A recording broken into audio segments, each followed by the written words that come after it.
G'day, I'm Peter Fritz and welcome back to Landscape Photography in 3 minutes.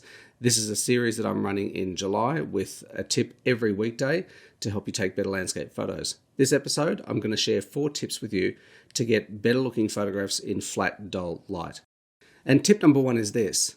When you're confronted with dull, flat light, look for bold shapes and lines, because regardless of the light that you have, if you can find interesting leading lines or bold shapes, bold looking trees, boulders, folds in the hill, just look for bold shapes and interesting lines and focus on those. The second tip is, and this can work in parallel with this, is to use shallow depth of field.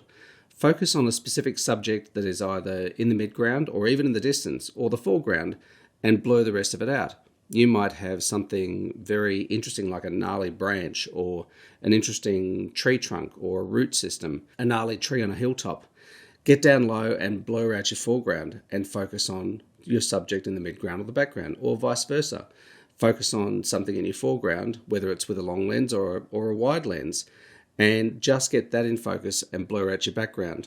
These days too, with some of the wide angle macro lenses or semi-macro lenses, you can get some very interesting photos with your subject up nice and close in the foreground and still get nice shallow depth of field and blur out your background. So there are some interesting combinations that you can try, but ultimately use shallow depth of field to isolate your subject, whether it's in the foreground, midground or background, and see what that can do for your photos. The third one is to head into the woods, head into the bush, because overcast light tends to be the easiest to work with in a busy wooded environment. So use it to your advantage.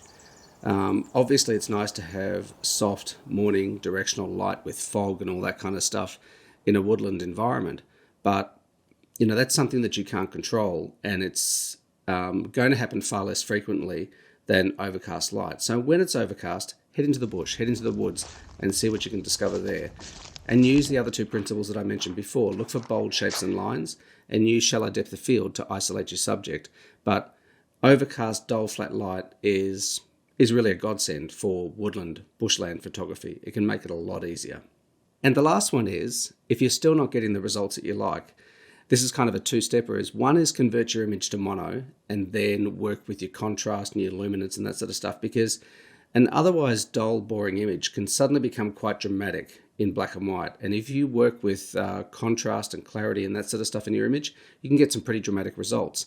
And an adjunct to that is try using an infrared filter in your post-processing software and just have a look at the results that you get, especially if you're photographing green foliage or an angry looking sky. Just see what that does to your image. Anyway, that's it for this video. Short and sweet. Hopefully it was useful. If it was, please do give it a thumbs up. It actually makes a difference. Subscribe if you haven't already, and hopefully I'll see you in the next video. Bye for now. For more on this subject, just click here.